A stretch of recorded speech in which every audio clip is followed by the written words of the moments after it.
Hello, YouTube, deranged clown. You'll note the clown hair. I might need to get that cut. So I'm going to try to keep this as short as possible, but I'm just going to tell a story. Now, I haven't talked about this previously because it's sensitive intelligence, but one of the things I've read is that when intelligence gets so old, it's not worth protecting. So just talk about it. It's fine. It's obsolete. It's pointless. So I'm just going to tell. So this is a true story. All right. Okay. This is when I was. Oh, but by the way, before I begin the whole story, that you can kind of think of this as being a preview to my book that I'll be writing, which is going to take a lot of care to write because, yeah. Anyways, so getting to the story. Okay, this is when I was living in the psych ward. It's been about 3 years now, so I can declassify it. I was working at Company X. I'm not going to say the name of the company because, quite frankly, they're a good company and I don't want to drag their name into this mess. But I was working at Company X and making good money. The rent at the psych ward, those of you who know me know the real name of it, but out of respect to the owner, I will not say the real name. The owner is the one I have respect for. The rest of the buzzards can go jump off a cliff as far as I'm concerned. But anyways, I was living at the psych ward, rent's dirt cheap, and I wasn't making that much, but, between all my expenses, I actually had some disposable income. And then one day we had a big meeting at work, and they said, we're bringing out, let's just call it Widget Z. Brand new product. It's going to be amazing. It's going to put us on the map and put us on the cutting edge of technology. And we were like, oh, cool. That's exciting. But then they had production problems, and ultimately the project wound up failing, sort of. They took the best part from the failed project and they've plowed it into Project Z squared. And man, I'll tell you from what I've seen,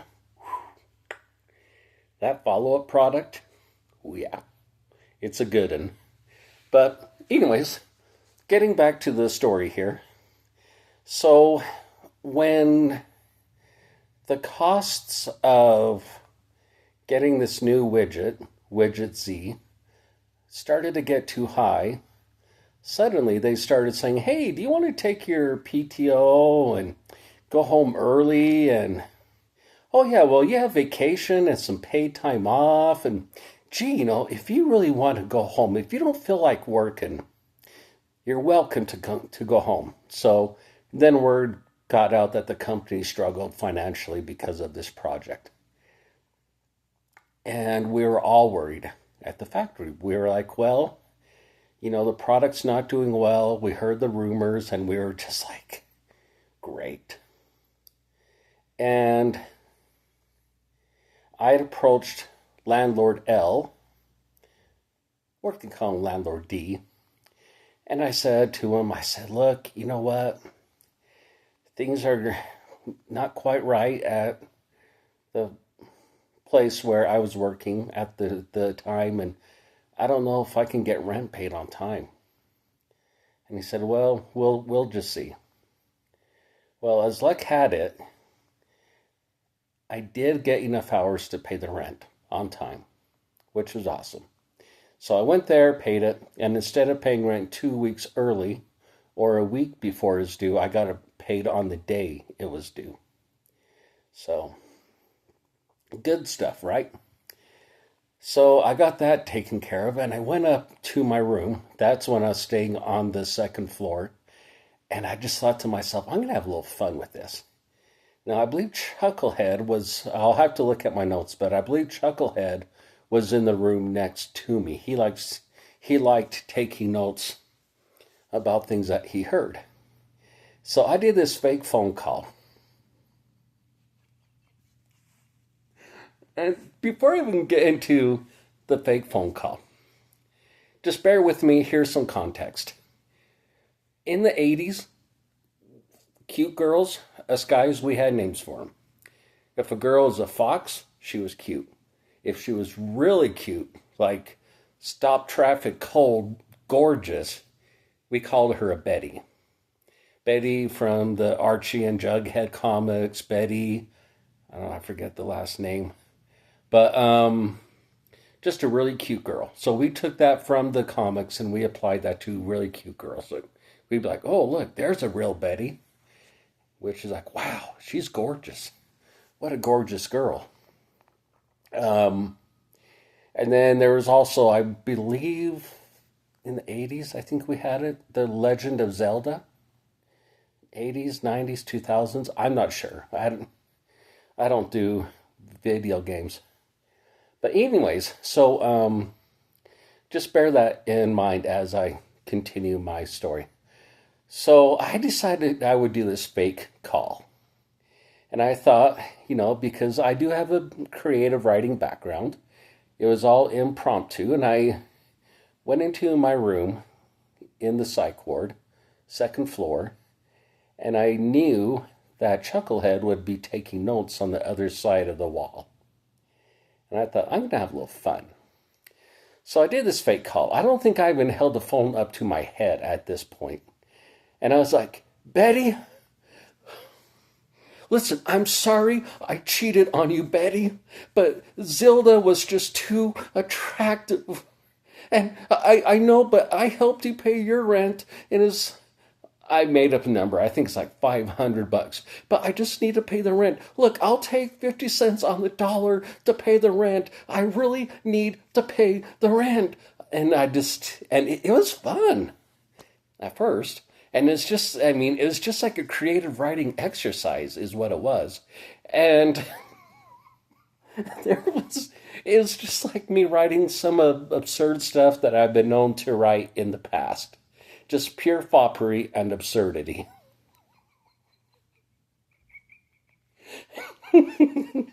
Anyways, so I'm doing this whole, Betty, I know you're mad that I cheated on you, but just help me pay the rent because I helped you out and I know you're mad, blah, blah, blah, right? And actually towards the end of the call, fake call, better said, I got tired of it and I thought, I'm just embarrassing myself. And then person A, who had a propensity for whenever he paid rent, would say, you know what, you should just kick Justin out because he's a problem. Those of you who are in the know who I'm talking about. And Landlord D would say, don't worry about that. That's none of your business. Well, I'm doing this fake call, right? And I'm getting tired of the whole thing. I'm just ready to just end it and just hang my head in shame. And yeah. Well, I heard through my window, bottom floor, the landlord D saying, don't worry if Justin can or cannot pay rent. That's none of your concern, or something like that. And I just busted up laughing. I mean, come on. The names give it away. Zelda, Betty. Ooh, what a Betty.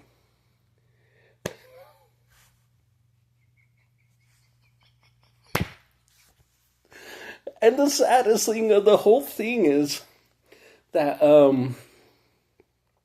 I'd already done a fake girlfriend thing in the past. It's actually pretty sleazy.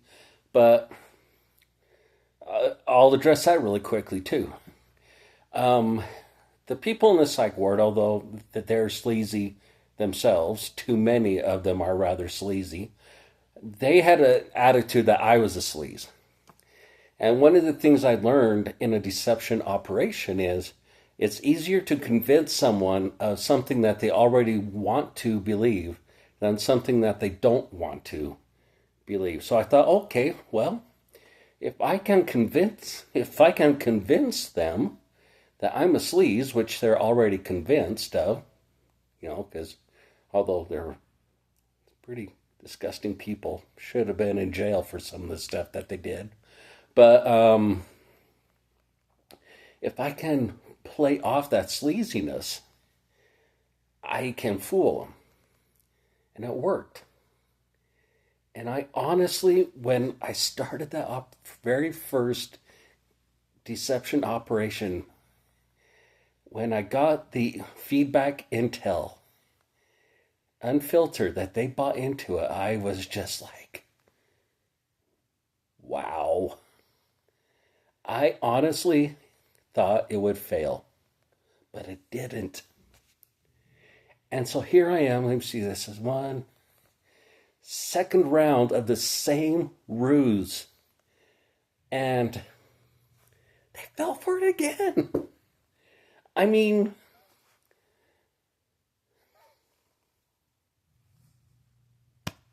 what can I say? And here's the thing, I don't like the counterintelligence stuff. I don't like intelligence. I'd rather spend my time reading about World War One. I don't like playing James Bond, but sometimes there's moments where it's so hilarious it makes it tolerable. And to this day, I think about that at times. Don't worry if Justin can or cannot pay rent.